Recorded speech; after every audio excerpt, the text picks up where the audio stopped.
கிராமத்து புதையல் கதை. கிராமத்தில் உள்ள பழமையான தெய்வ கோவில் அருகே ஒரு மர்மமான புதையல் இருப்பதாக வயதான தாத்தா ஒரு கதையை கூறுகிறார். மணிகண்டன் என்ற இளைஞன் அந்த கதையை உண்மையாக்க முயற்சிக்கிறான். ஆனால் அந்த புதையல் வெறும் பொருள் சம்பந்தப்பட்டதா? இல்லை, அது ஒரு முக்கியமான பாடத்தை கொடுக்குமா என்று வீடியோவில் பார்க்கலாம். வாருங்கள். மணிகண்டன் அறிவார்ந்த ஊக்கமான கிராமத்து இளைஞன்.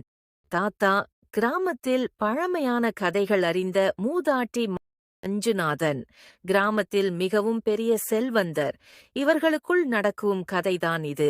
நம்ம ஊரில் ஒரு சக்கரவர்த்தி பல நூற்றாண்டுகளுக்கு முன்னால் ஒரு கொடுங்கோலரை எதிர்த்து புதையலை மறைத்தார். ஆனால் இதுவரை புதையலை எவரும் கண்டுபிடிக்கவில்லை. மணிகண்டன் கேட்கிறான், தாத்தா, அது எங்க இருக்கு? கொஞ்சம் சொல்லுங்கள், நான் அதை கண்டுபிடிக்க முயற்சி செய்கிறேன்.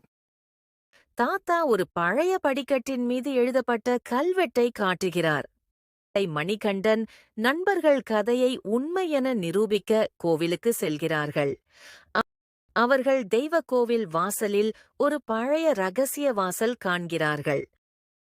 அப்போது மர்மமான ஆள் காலபைரவன் அவசரமாக வருகிறார். இந்த இடத்துல நெருங்காதீங்க, இது உங்க உயிருக்கு ஆபத்து. அவரது குரல் உருக்கமாக இருந்தாலும் அவர் ஏதோ மறைக்கிறார் என்று அவர்கள் முன்னோக்கி செல்கிறார்கள். மணிகண்டன் புதையல் குறித்த கல்வெட்டை வாசிக்கிறான். பழைய ஆலமரம் பக்கத்தில் 10 அடி ஆழத்தில் புதையல் இருக்கும். அவர்கள் அந்த இடத்தில் தோண்ட ஆரம்பிக்கிறார்கள். திடீரென தரையில் ஒரு இரும்பு கதவு கண்ணுக்கு தெரிய வருகிறது. நண்பர்கள் அதனை திறக்க முயற்சிக்க ஒரு மர்மமிகு காற்று வீசுகிறது. திடீரென்று மஞ்சுநாதன் தன் நண்பர்களுடன் வருகிறார். இந்த புதையல் எனக்குத்தான் உரியது. மணிகண்டன் நண்பர்கள் தப்பிக்க முயல மஞ்சுநாதன் அவர்களை தள்ளிவிட முயல்கிறார். திடீரென தரையில் ஒரு பெரிய பள்ளம் தோன்றி மணிகண்டன் கீழே விழுகிறார். அவன் விழுந்த இடத்தில் ஒரு பழைய கல்வெட்டு காணப்படுகிறது.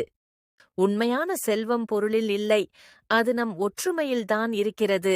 நாம் அனைவரும் ஒற்றுமையாக இருந்தால் நமக்கு எல்லா செல்வமும் கிடைக்கும். மணிகண்டன் தன் தவறை உணர்கிறான். அர்த்தமில்லாத செல்வத்திற்காக நாம் எவ்வளவு தூரம் வந்தோம்.